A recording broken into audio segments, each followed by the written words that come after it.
Assalamualaikum warahmatullahi wabarakatuh. Iki ngaji santai-santai nama muhasabah. Muhasabah itu kalau Kiai Jawa maknani itu ngoreksi diri sendiri. Jadi menghitung diri sendiri. Ini pas bidang yang saya tekuni tadi karena Habib Ahmad yang minta kemarin sama ibu saya dari Indonesian Power itu. Ibu Lia, saya turutin sekaligus saya sambil belajar terus tentang muhasabah. Dalam konteks Indonesia, muhasabah itu sudah jadi perilaku ya. Karena dulu orang tua saya, guru-guru saya kalau ngandani itu, bayangkan kalau kamu jadi dia. Jadi misalnya kita mentang-mentang atasan, otoriter sama bawahan. Bayangkan kalau kamu jadi yang bawahan itu kayak apa? Laukun tamakanah, kalau orang Arab bilang, bayangkan kalau kamu di posisi dia. Makanya guyonannya orang-orang Indonesia itu kan orang ngaramkan judi gitu, bareng dikasih tahu. Tapi yang menang anak jenengan, alhamdulillah. Ternyata ngaramkan itu karena ada anaknya. Kalau anaknya yang menang ya seneng. Meskipun itu guyonan, tapi saya punya padanan itu dalam kitab Hikam.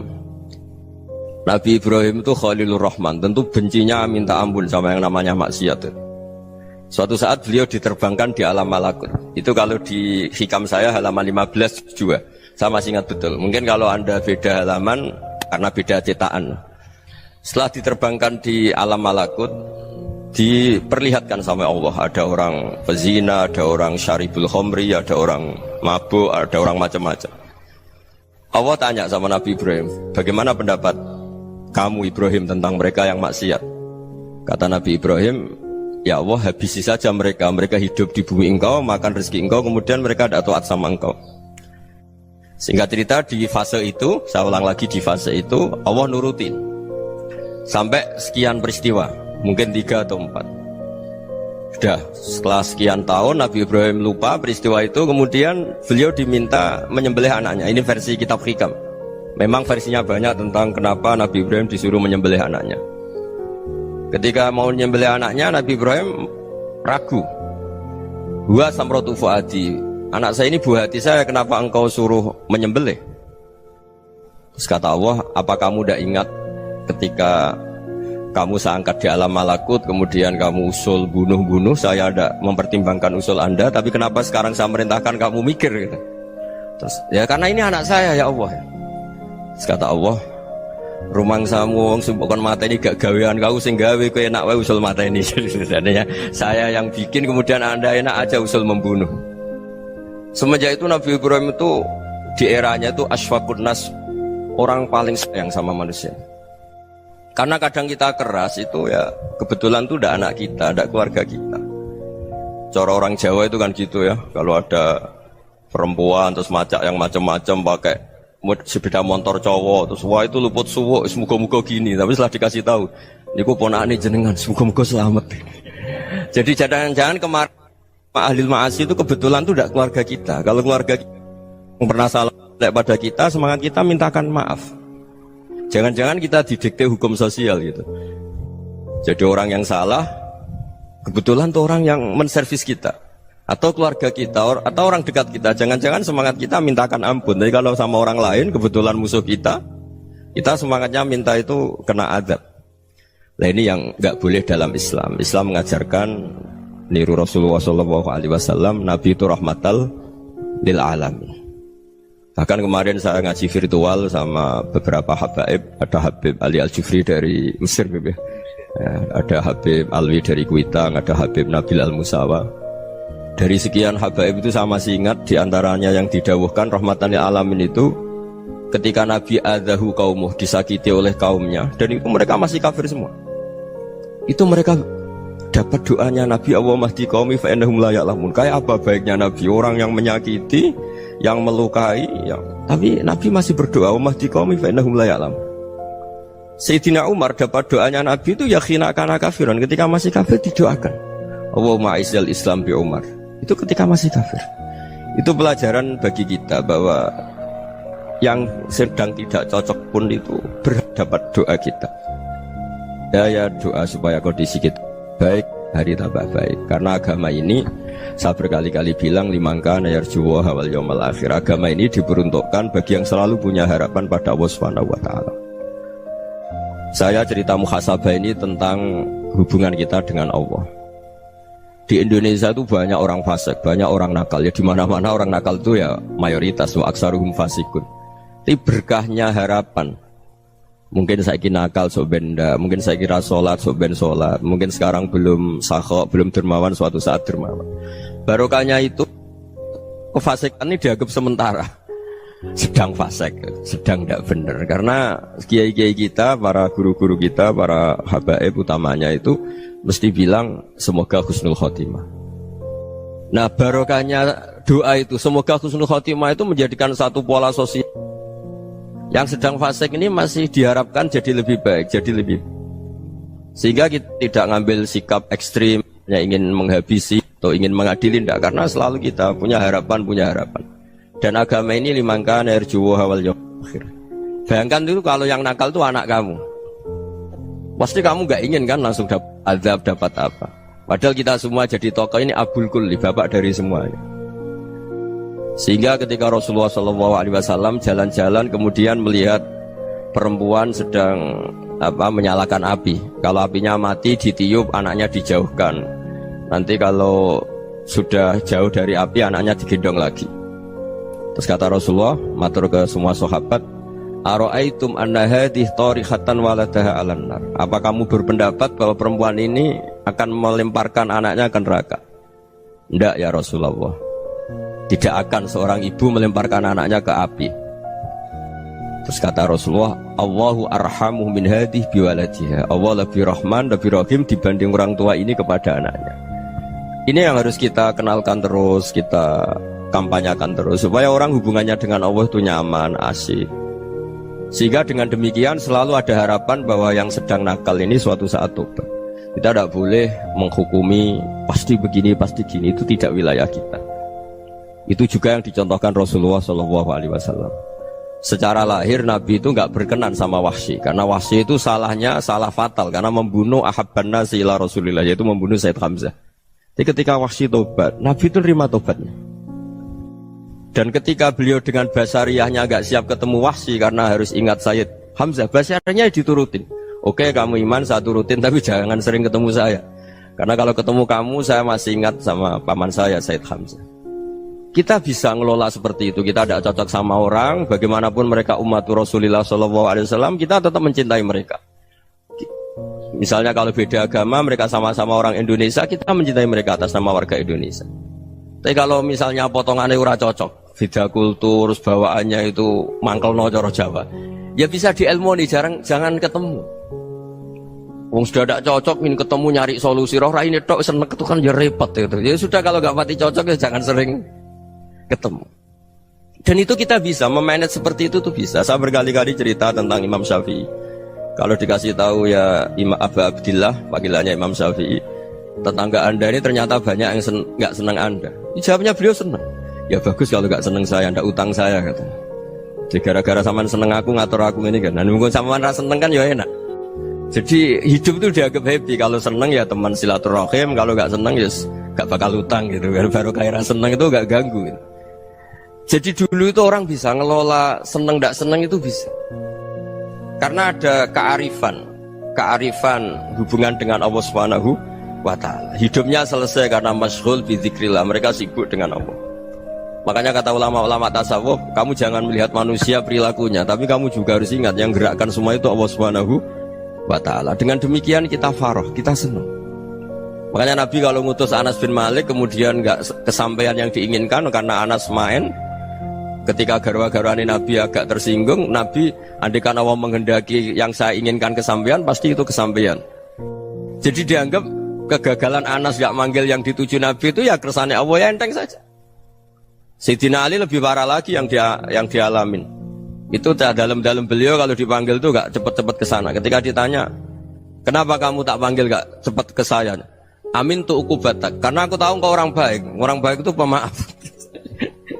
Jadi makanya orang-orang soleh dulu itu bodoni itu. Makanya sekarang kalau ada orang bodoni itu mesti dibidik orang soleh. Kalau orang-orang soleh itu kakean husnudzon lagi sering dibodonin. Abdullah bin Umar itu masyhur itu. Kalau ada budaknya sering sholat, sergap sholat itu dimerdekakan. Akhirnya enggak sholat-sholat pun pura-pura sholat. Akhirnya juga dimerdekakan. Ketika ditanya, kenapa engkau merdekakan? Padahal mereka sholatnya menipu engkau, kata pembisik-pembisik itu. Man khoda'ana lillah in khoda'na lah. Dia nipu atas nama Allah, berarti saat tertipu juga atas nama Allah. Enggak masalah dong, semuanya demi Allah Subhanahu wa ta'ala. Jadi ketika kita ketemu mensifati Allah Ta'ala itu ghafir, Allah pemaaf. Jangan kamu enggak fair untuk diri kamu nyifati Allah ghafir, pada orang lain Allah kamu sifati syadidul iqab. Jadi Allah kamu atur, kayak MC tadi ngatur saya. Jadi Allah itu apa? Kalau pada saya ghafir, kalau pada musuh saya syadidul iqab. Itu enggak fair. Kalau Anda punya harapan kepada Allah karena Allah Rahman Rahim, Allah ghafir, sebenarnya Allah pada musuh kita ya bisa saja Allah ghafir, bisa saja Allah Rahman Rahim. Sehingga kita melihat orang lain yang kita tidak cocok itu ya enteng saja. Itu min ummati Rasulillah sing tanaluhu syafa'atu, tanaluhu sa'atu rahmati, tanaluhu fair. Jangan dengan kita kayak mesti dapat rahmat. Jangan orang lain kayak Allah pasti syadidul iqab. Itu tidak boleh. Sehingga ketika ada orang Badui, singkat cerita orang Badui ini kencing di masjid, semua sahabat membentak dia. Yang enggak bentak hanya Nabi tok. Saking mangkelnya orang ini karena semua sahabat bentak kecuali Nabi. Setelah dibenarin Nabi, terus Nabi nyuruh sobu ali dhanuban min ma'in. Setelah disucikan masjid itu, dia berdoa keras sekali. Allahumma arhamni wa Muhammadan wa la tarham ma'ana ahadan. Ya Allah, yang berhak dapat rahmatmu hanya saya dan Nabi Muhammad, yang lainnya jangan gitu. Karena yang lainnya itu jengkelin, gitu aja saya salah dimarah-marahin gitu. Jadi kalau kamu doa terbatas ya kayak orang Bedui ini, kayak orang Arabi. Apa kata Nabi? Laqad tahajjarta wasi'an. Allah yang rahmatnya luas menjadi kamu sempitkan. Karena kamu mau atur Allah hanya Rahman pada Indonesian Power, pada NU, pada kita, yang orang lain nggak perlu dapat. Itu kan kasihan Islam, karena Islam terus nggak dimiliki semua orang. Allah nggak dimiliki semua orang, Rasulullah nggak dimiliki semua orang, karena dipek NU, dipek ormas tertentu, dipek nggak boleh seperti itu. Nggak boleh takhasyar tawasian, kata Nabi, nggak boleh mempersempit zat yang rahmatnya itu luas. Ini semoga etika ini kita pakai di Indonesia. Yang sedang fase kita harapkan lebih baik. Yang sedang nggak dapat hidayah kita doakan dapat apa? Hidayah. Masyhur kan, makanya tadi saya mohon sama Habib Ali supaya Habib Ahmad supaya tetap mahalul qiyam, tabaruk sama Habib Ali. Di antara doa-doa di Simtud Duror masyhur itu antuqa bilal mudhniba minnah bil ghufran wal musi'ah bil ihsan. Jadi harapannya para habaib, para orang-orang baik dulu ya, semoga yang dosa itu dimaafkan, yang sedang salah dibuka, bikin lebih baik. Nabi itu tugasnya juga gitu. Wastaghfir li dzambika walil mu'minina wal mu'minat. Nabi itu tugasnya juga memintakan ampun yang sedang salah. Nah ini cobalah jadi etika kita, muhasabah kita. Jadi muhasabah itu cara berpikir kita set, kita pikir ulang. Ternyata semangatnya seorang Nabi itu wastaghfir li dzambika walil mu'minun. Semangatnya itu memintakan ampun. Orang ahli tafsir tahu semua kalau Nabi itu tidak mungkin dosa. Jadi itu khitabun lin Nabi wa urida bihi ummatu, itu khitab Nabi, tapi yang dimaksud itu umatnya, karena Nabi tidak akan mengalami dzambun, tidak akan mengalami dosa. Sekarang enggak, kadang-kadang kita ini kalau orang lain salah itu semangat. Kalau di perusahaan ada teman salah, apalagi pimpinan salah itu seneng, barokahnya salah bisa ganti kan gitu. Ya jadi kalau mungkin di dunia tokoh juga gitu, barokahnya ada tokoh salah, kita yang jadi populer sendiri, tidak boleh seperti itu. Kita harus salimus sodri di jami'il muslimin. Jadi ini harus dilatih. Saya tadi matur sama Habib Ahmad, latihan kita jadi hidup. Nabi itu kalau resep jadi wali itu kata Nabi gampang. Kata Nabi, kalau kamu ingin disenangin Allah, ya sudah. Kalau kamu asbahta wa amseta gini-gini, perasaan kamu, kata Nabi, jangan punya perasaan ghil sama orang muslimin. Itu sudah wadzalika min sunnati. Makanya Nabi ngendikan la yablughni ahadun an ahadin syai'an. Ada yang baca la yuballighni ahadun an ahadin syai'an. Seseorang jangan melaporkan ke saya tentang salahnya yang lain. Fa inni akhruju ilaikum wa ana salimus sadri. Karena saya ingin ketemu sampean semua dalam keadaan salimus sadri, tidak punya perasaan apa-apa. Karena kalau nurutin membisik, nurutin informasi itu ya repot, karena orang pasti sepihak. Ada kiai yang top datang ke kampung-kampung ning desa-desa, kata yang seneng itu punya akhlak. Wah itu bagus orang besar datang ke kampung-kampung. Kata yang nggak seneng, Oh itu jobnya kayak kecil kok diambil, itu kan ya kasihan itu kan sudut pandang. Makanya saya sering bilang akal kita ini cukup untuk mentasdik Rasulullah SAW. Meskipun perasaan kita kadang orang Jawa itu beda. Saya berkali-kali bilang sama peneliti dari Jogja, kenapa sih Gus para nabi itu kok poligami istrinya banyak? Nabi Dawud katanya itu berapa? Nabi Sulaiman malah jumlahnya agak terbatas ini. Nabi Muhammad itu paling sedikit. Saya tanya gini, perempuan itu orang lemah, jadi kalau nolong orang satu gimana baik, kalau nolong orang dua ya lebih baik, ya sudah kira-kira seperti itu. Paling tidak akal kita masih tahu kalau orang baik itu kan mesti baik, nolong orang satu baik, nolong orang dua ya lebih baik, nolong orang tiga lebih baik. Tapi kalau kamu orang nggak baik, satu saja kamu terlantarin, kamu miskinkan, kamu ya tinggal diukur kan. Kalau orang baik nambah baik, tapi kalau orang buruk tambah buruk. Nah itu akal kita bisa menganalisis kenapa sih nikah itu ada yang poligami, ada yang enggak. Sudah ukur saja diri kamu. Misalnya kayak saya elek keriting, rabi terus, memperbanyak wong elek, orang perilaku netok, raine dadi elek kabeh.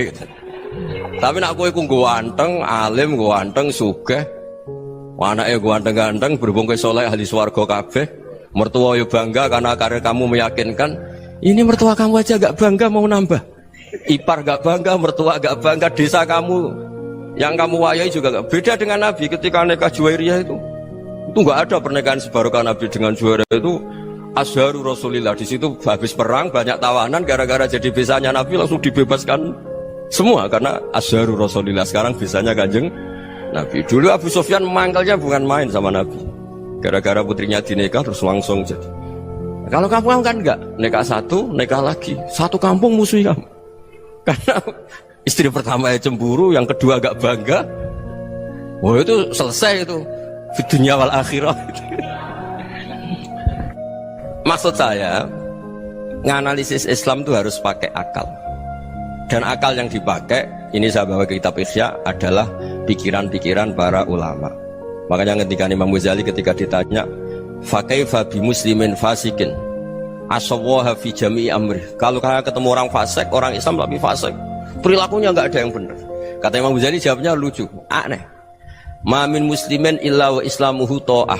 Tidak ada orang Islam kecuali dia mau Islam, membenarkan Allah dan Rasul itu sudah taatnya dia. Kok kamu tidak bisa melihat taatnya dia? Dia pikirannya kan ini pemabuk, ini tukang apa. Tapi kata Imam Ghazali, sebenarnya kamu masih bisa berpikir positif. Ma min muslimin illa wa islamuhu ta'ah. Tidak ada seseorang Islam ketika dia milih Islam itu pasti ada taatnya, yaitu tasdik pada Allah dan tasdik kepada Rasulullah SAW. Jadi dengan pola seperti itu, maka di antara guru-guru kita yang modern ya di era Mbah Maimun, di sini ada Habib Ahmad, Habib Salim, syair yang sering dibaca beliau adalah ada orang munajat sama Allah. Ini cerita munajat. Itu orang itu ngendikan gini, ana muznibun, ana mukhtiun, ana asi, huwa rahimun, huwa ghafirun, huwa afi. Ya Allah, saya mukhti, saya orang yang salah. Ana muznib, saya orang yang dosa. Ana asin, saya sering maksiat. Tapi engkau ya Allah, engkau ghafir, pemaaf. Engkau rahim, maha pengasih. Engkau afin, yang mudah memaafkan.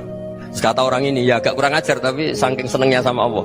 Qobal tuhunna salasatan bisalasat. Ya gini saja ya Allah, sifat engkau diadu dengan sifat saya. Engkau Tuhan, Gusti, nggak boleh kalah katanya. Terus wasatah liban ausofu ausofi, dan engkau pasti pemenangnya gitu. Jadi ada orang rayu Allah dengan cara seperti itu ya ada ya. Saya ini manusia, salah saya banyak. Engkau ampunannya banyak. Engkau Tuhan, Gusti, nggak boleh ampunan Anda, ampunan engkau kalah dengan salah saya. Nggak boleh Tuhan kok kalah. Jadi untuk supaya orang punya harapan gitu.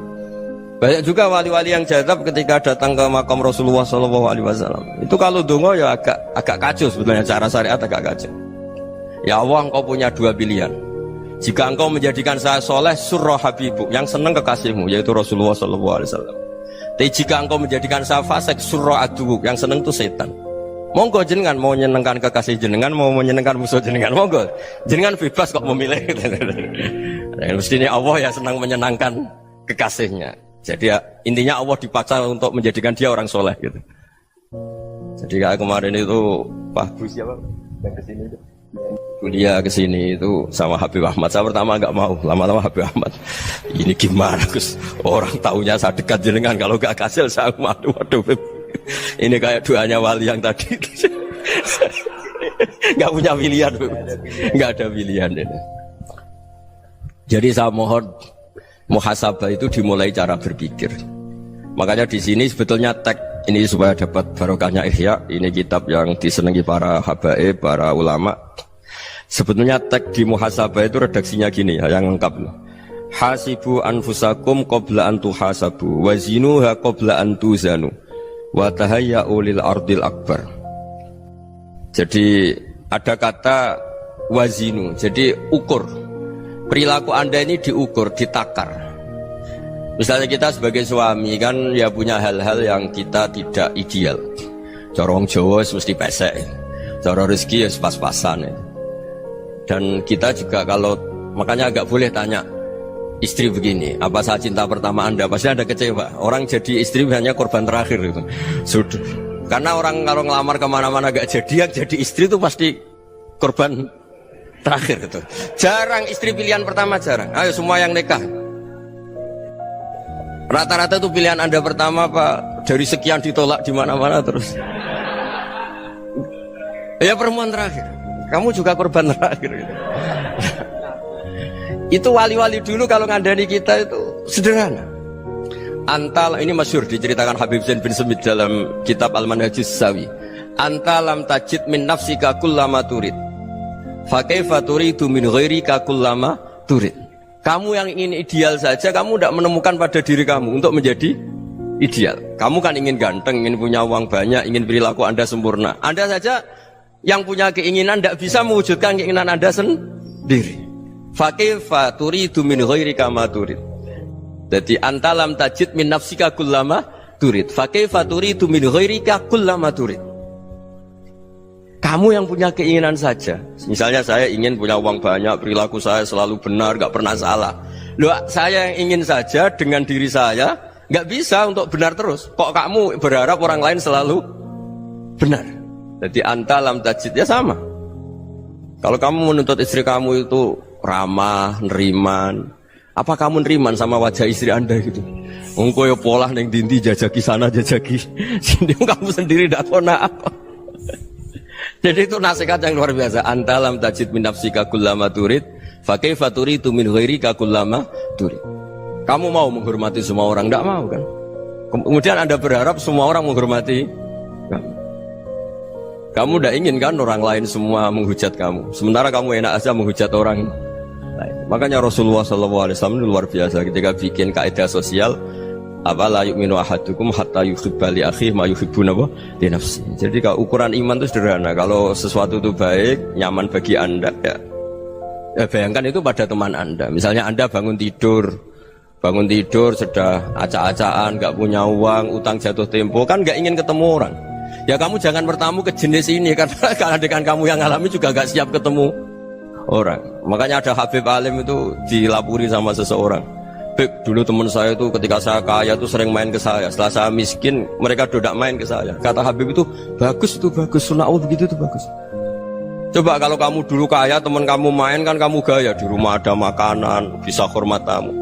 Setelah kamu miskin jadi buruh manol di pasar atau buruh bikin boto, teman kamu datang, malu enggak kamu? Mendingan enggak datang gitu. Akhirnya baru, oh ya alhamdulillah kalau gitu. Loh iya kan dulu teman kita datang, kita ada Alphard, istri cantik, rumah bagus. Lah kita miskin, buruhnya orang pas dibentak-bentak, teman kamu udah datang. Milih datang apa enggak kalau setelah kamu jatuh? Enggak kan? Jadi barokahnya ilmu itu terus. Ya, tapi kadang-kadang orang tuh, wah setelah saya miskin teman-teman enggak kasih ke sini. Ya kalau kamu sudah jatuh, teman-teman kamu situ jadi tontonan. Ya mulai sekarang cara berpikir itu dirubah. Dulu yang namanya kiai itu kalau diundang orang itu ya agak-agak senang. Semenjak saya itu agak rubah. Mengundang kiai, ngatur kiai itu tak haram-haramkan ya ada lumayan lah, sekarang itu sudah mulai agak beretika. Dulu itu ngundang tuh tanggalnya ditentukan, jamnya ditentukan, enggak mikir apa kiai saat itu nganggur, enggak. Punya wadifah, enggak. Dia milih tanggal yang dia nganggur, enggak mikir pas itu kiainya nganggur apa, enggak. Ya saya hanya cerita aja, kamu tersinggung ya monggo, boten nggih monggo itu kan. Jadi saya mohonlah supaya tadi saya juga matur ke Habib Ahmad. Jadi untuk orang merasa ikut sunnah Rasul itu gampang sekali kata Sayyid Muhammad. Dulu Nabi berpakaian ala daerahnya. Kalau mikot ya pakai mikotu baladi. Karena Nabi orang Madinah dan beliau berdomisili di Madinah, ya misalnya mikotnya dari Bir Ali misalnya. Tapi kalau Anda orang kawasan Tanim mau umroh ya dari Tanim. Misalnya kawasan Jirona ya dari Jirona. Artinya apa? Kamu ngambil mikot karena Nabi mikot misalnya dari Bir Ali, bukan berarti kamu harus seperti Nabi di Bir Ali. Kamu orang Mekah, misalnya kamu orang Tanim, orang dia harus dari mikot itu apa? Baladi. Sama, makanya di fikih-fikih itu kalau teknik anak, Nabi orang Arab, halawiyatnya kurma ya kurma. Kalau orang Jawa sedegan, semua bodoh-bodoh. Ya bodoh-bodoh manis. Jadi ini tabaruk sama Sayyid Muhammad, ini ada murid beliau Habib Ahmad, saya baca supaya orang itu merasa ikut Nabi itu gampang sekali. Ini saya baca ya di halaman tadi disaksikan Habib Ahmad 433 di kitab apa begini? Manhajus Salaf fi Fahmin Nusus. Itu kata Sayyid Muhammad, wa kanat sunnatu Rasulillah annahu yat'amu ma yajiduhu fi ardi wa yalbasu ma yajidu wa yarkabu ma yajidu mimma abahu Allah taala. Faman istamala ma yajiduhu fi ardi fa huwa al-muttabi' lis-sunnah. Kama anau hajjal baita min madinati, faman hajjal baita min madinati nafsih fa huwa al-muttabi' lis-sunnah wa illam takun hadhil madinatu tilka. Jadi intinya misalnya Nabi dulu itu ngasih sedekah kepada fakir miskin ya pakai dinar, dirham. Ya kalau orang misalnya sedekah pakai rupiah ya sudah ikut sunnah Nabi. Jangan, lu Nabi pakai dinar loh, kamu kok pakai rupiah. Dulu dinarnya Nabi udah ada tulisannya Bank Indonesia, kamu kok ada tulisannya Bank. Ya tidak ada seperti itu. Ya jadi misalnya Nabi sedekah pakai tamar atau pakai al-aqid, ya kita pakai beras, pakai apa. Supaya orang tuh bahwa Rasulullah itu milik kafatal linnas, milik semuanya. Sehingga merasa ikut sunnah Nabi itu ya semuanya. Makanya dulu Mbah Mun kalau motivasi saya supaya bombong, kalau orang Jawa bilang bombong. Wong Jawa mesti ono wong alim. Beliau menyontohkan Mas itu Mbah Fadol, Senori, Mbah Ihsan Jambes. Itu bisa ngarang-ngarang kitab luar biasa. Padahal beliau bukan orang Arab. Imam Sibawai itu orang Persia, Imam Ghazali orang Tus itu juga ikut Persia. Kata Mbah Mun, wong sing ora Arab lah mesti untuk jatah alim kata beliau. Karena Nabi itu diutus kafatal linnas. Nanti kalau orang yang alim itu Arab tok, berarti tidak ada perwakilan dari Afrika, dari Asia Tenggara, dari mana-mana. Makanya karena Nabi statusnya itu kafatal linnas. Jadi kita harus bangga sebagai Muslim, sebagai orang Indonesia karena misalnya Wali Kutub dulu terkenalnya hanya ada di Yaman, di mana. Ternyata pernah ada juga di Indonesia dan seperti Habib Abu Bakar Segaf Gresik. Jadi ya akhirnya kan tetap orang Indonesia meskipun beliau zuriyah Rasul kan ya sudah orang apa? Orang Indonesia. Zuriyahnya Habib Ali Sentuduror sekarang di Solo. Jadi Indonesia juga dapat Alawin banyak, dari Sadatin Al-Alawin juga banyak. Jadi saya mohon barokahnya ngaji seperti ini. Melihat orang lain tuh gampang, bayangkan tuh kalau anak kamu. Makanya Nabi nanti kalau nggak percaya lihat di Hikam nomor 15 di kitab saya itu. Di situ dijelaskan oleh Hikam, jangan-jangan semangat Anda pada orang yang maksiat, pada orang yang keliru supaya dihukum itu karena kebetulan itu udah anak Anda, itu udah keluarga Anda. Coba kalau itu keluarga Anda. Makanya kalau saya guyonan di Jogja itu ada pembantu mecahkan piring terus dimarahi majikannya, saya mesti guyon gitu, pasti itu pembantunya tidak cantik. Kok bisa Gus? Andai kan cantik dan kamu senang mecahno piring satu, piring 1000 ra iso ngamuk. Ternyata ngamuknya tuh karena mecahkan piring apa karena plus tidak cantik? Coba jawab para lelaki nih. Kamu marah sama orang maksiat tuh karena maksiat, karena plus itu udah anak Anda. Bayangkan kalau itu anak Anda. Itu hebatnya Rasulullah SAW. Karena kita yang salah pun kadung umatnya, Nabi tetap ngasih fasilitas syafaati li ahlil kabair min ummati. Kayak apa baiknya Nabi? Udah ikut maksiat tapi ikut fasilitasi ngasih syafaat. Loh kalau li ahlil ibadah kan wajar. Nabi ketika ini syafaati li ahlil kabair min ummati. Ya karena tadi logika yang dibangun Rasulullah itu logika yang luar biasa. Kita semangat orang lain kena hukuman itu karena kita tidak punya ra'fah, tidak punya rahmah. Coba kalau Rasulullah yang bil mukminina raufur rahim. Semangatnya itu mendoakan supaya tobat, mendoakan diampuni. Dan itu juga yang diperintahkan oleh Allah Subhanahu wa taala, wastaghfir li dzambika walil mu'minina wal mu'minat. Ya semoga barokahnya ngaji ini, barokahnya Habib Ahmad, barokahnya Maulid Simtud Duror, barokahnya semua kitab madaih, tiba berjanji semuanya, barokahnya Ikhya, barokahnya Said Muhammad, barokahnya guru kita semua, Mbah Maimun, bapak saya. Kita ini ngikuti manhaj, ya, ngikuti apa? Manhaj. Saya sering didhawuhi Mbah Mun, kenapa ihdinas siratal mustaqim bukan siratoka, bukan jalan engkau ya Allah, karena Allah itu nggak bisa kamu tiru. Allah itu tidak tidur, tidak makan, tidak kesel, tidak capek. Yang bisa ditiru itu siratal ladzina an'amta alaihim. Yang bisa ditiru manusia ya niru manusia, karena Allah itu tidak bisa ditiru. Makanya ihdinas siratal mustaqim siratal ladzina. Dan niru siapa? Niru guru-guru kita. Termasuk niru cara pandang. Jadi misalnya ada orang awam di rumah itu hanya delok reng, delok tikus liwat, itu kan kayak nganggur. Kok ora tahajud malah mendelok reng. Melihatnya jangan gitu. Huwa tarokal ma'asiyah. Dia di rumahnya ndak dugem, ndak kemana-mana. Dia berarti malam itu tarkul ma'asi. Tidak nyopet, tidak garong, tidak ke tempat maksiat. Susahnya apa sih husnudzon? Jadi jangan lihat huwa tarkut tahajud, huwa tarokat tahajud, wa taroka qiyamal lail. Oke ya, namanya orang begitu ya tidak tahajud, tidak qiyamul lail. Tapi susahnya apa sih kamu bilang huwa tarokal ma'asiyah? Dia juga meninggalkan maksiat, dan tarkul maksiat itu tuh ibadah. Supaya orang tuh gampang lah husnudzon sama orang muslim. Ini orang mukmin, orang yang luar biasa. Di mata Allah itu orang yang luar biasa. Kayak tadi Imam Ghazali, kalau saya ketemu orang muslim kemudian dia tidak pernah baik, gimana? Kata Imam Ghazali, ma min muslimin illa wa islamuhu ta'ah. Tidak ada orang Islam ketika dia mentasdihkan Allah dan Rasulullah, berarti dia juga punya taat. Ya ini latihan saja, sing iso nglakoni Habib Ahmad kula namung cerita mawon. Kula cerita secara akademik, saya punya kitab, saya baca, dan alhamdulillah kita paham barokahnya para guru, dan supaya terbiasalah. Sebaik-baiknya ibadah husnudzon billah wa husnudzon bil mu'min. Soal tidak cocok ya diilmoni tadi ya, namanya nggak cocok ya jangan sering ketemu. Seperti Rasulullah SAW, beliau karena sangat mencintai Said Hamzah, ketemu orang yang pernah begitu sama Said Hamzah ya beliau secara basyariah tidak siap. Tapi beliau secara cara bahasa sekarang, secara profesional, kalau beliau seorang nabi dan harus menerima tobatnya siapapun ya diterima. Saya meskipun dengan A, B gak cocok karena dia begini-begini sama saya, tapi saya ingat dia sholat, dia baca sholawat, dia mencintai Rasulullah, ya kita hormat. Ya soal gak cocok ya di manage tadi ya, zurhiban tasdid huban. Kalau gak pati cocok ya jangan sering ketemu, bawaannya enak nanti. Ya semuanya itu diilmoni lah.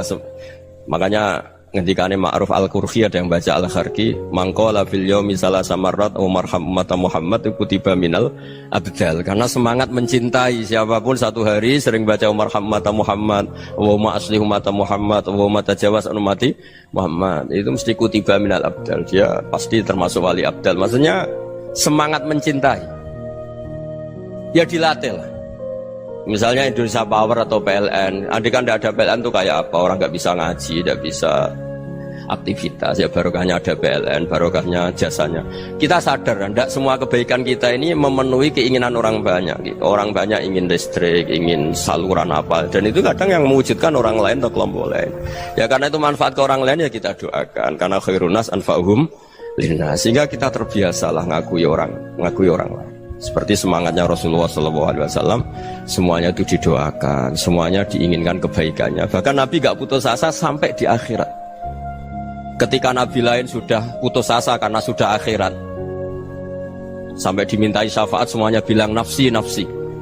Karena merasa semuanya gak punya nyali di depan Allah, karena ini sudah akhirat, sudah finish. Tapi apa Rasulullah? Analah, ya udah saya sanggup mensyafaati kalian. Terus kata Nabi, fa'atiyal arsya, saya mendatangi aras, fa'akhirru lahu sajidan, saya sujud, wa ahmaduhu bima hamida allamaniha rabbi. Kemudian saya tetap muji Allah dengan pujian yang terus menerus. Padahal sudah di akhirat, sudah finish. Nabi dimintai syafaat masih sanggup, karena Nabi tahu akhirat tidak bisa mendikte Allah, tidak bisa. Allah terus bilang, ya Allah ini akhirat loh, engkau sudah tidak boleh mensyafaat, tidak bisa. Allah tidak bisa diganggu akhirat, Allah tidak boleh dibatalkan rahmannya oleh akhirat. Allah tetap Rahman Rahim abadal abad. Dan Nabi tahu itu. Makanya kata para ulama, fa Muhammadun ahmadu min ghairihi. Jadi Nabi Muhammad namanya dua yang terkenal. Sebenarnya banyak yang terkenal dua, Muhammad sama Ahmad. Ketika Nabi punya nyali memuji Allah di akhir akhirat atau sudah di akhirat itu fa Muhammadun ahmadu min ghairi. Ketika Nabi lain sudah tidak punya nyali muji Allah karena sudah akhirat, Nabi Muhammad tetap berani muji Allah di saat seperti itu. Makanya ahmadu di situ kata ulama itu af'al tafdil, fa Muhammadun ahmadu min ghairi. Kanjeng Nabi lebih memuji Allah di saat yang Nabi lain sudah tidak punya nyali untuk muji Allah di saat itu. Makanya kata Nabi fa akhiru lahu sajidan wa ahmaduhu bi mahamida 'allamaniha rabbi. Akhirnya setelah lama gitu terus Allah ngendikan ya Muhammad irfa' ra'sak wasal tu'tah wasfa' tusyaffa. Sudah Muhammad, angkat kepala kamu minta apa saya turutin, dan kalau kamu ingin mensyafaati umatmu saya beri hak napa? Syafaat. Nah, semoga semangat itu juga menjadikan kita munajat bahwa rahmat Allah tidak terbatas, harapan juga tidak terbatas. Mungkin yang sedang nakal ya kita katakan sedang, jangan terus kamu pastikan wah ini mesti suul khotimah, mesti tidak orang baik. Ndak, agama ini liman kana yarjuwa wal yaumal akhir, selalu bagi yang punya harapan. Ya, mugi-mugi dapat barokah semua. Mantu dengan kata wassalamualaikum warahmatullahi wabarakatuh.